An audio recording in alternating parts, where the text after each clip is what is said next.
Shalom Bapak Ibu sekalian yang dikasihi Tuhan, selamat pagi. Apa kabar? Saya harap Bapak Ibu semua dalam keadaan baik-baik dan di dalam anugerah Tuhan. Pada pagi hari ini kita akan merenungkan firman Tuhan, namun sebelumnya saya mengajak Bapak Ibu untuk berdoa.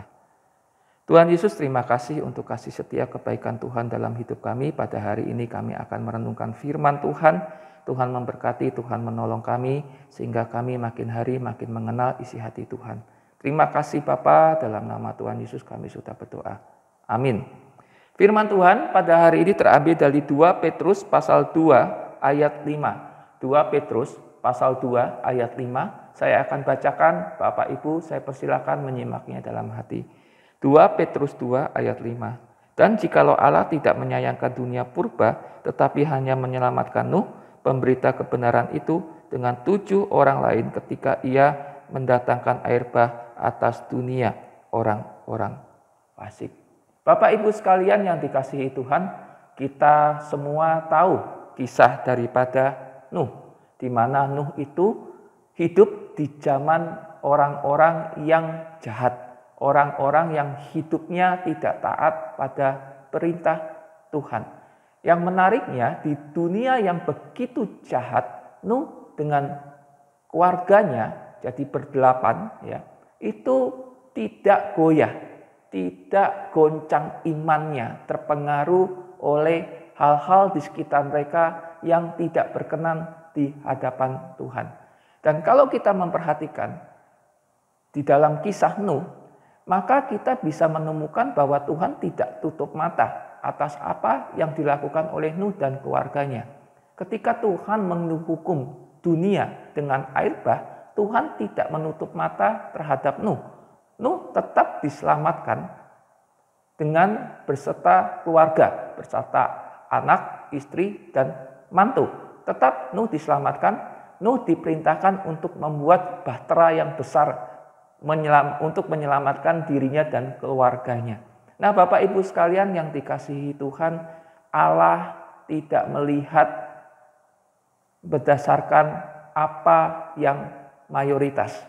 Kalau Allah melihat apa yang menjadi mayoritas, maka Allah melihat dunia itu sudah rusak semua. Allah tidak memperhitungkan Nuh dan keluarganya. Buat apa? Ratusan juta mungkin pada saat itu penduduk di dunia.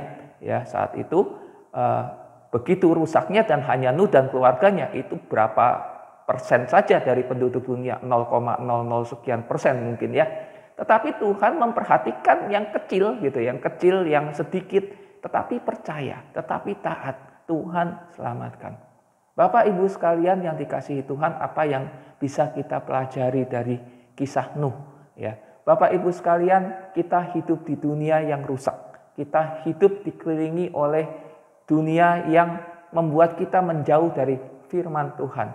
Tetapi tugas kita sebagai orang percaya adalah tetap taat. Di dunia yang tidak taat pada firman Tuhan, kita tidak usah pedulikan orang-orang di sekitar kita itu ketidaktaatan mereka apakah membuat mereka menikmati hidup. Kita tidak usah pusingkan. Kita kan sering pusing ya melihat orang-orang nggak taat, orang-orang nggak setia sama Tuhan. Kok hidupnya lebih enak daripada kita?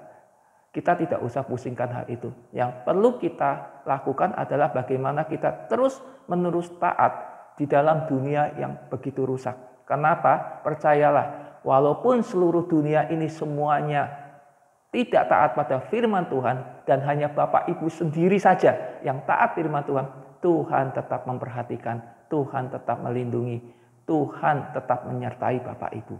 Jadi jangan khawatir, tetaplah taat di dunia yang rusak ini, taat firman Tuhan, lakukan kehendak Tuhan seperti Nuh dan keluarganya.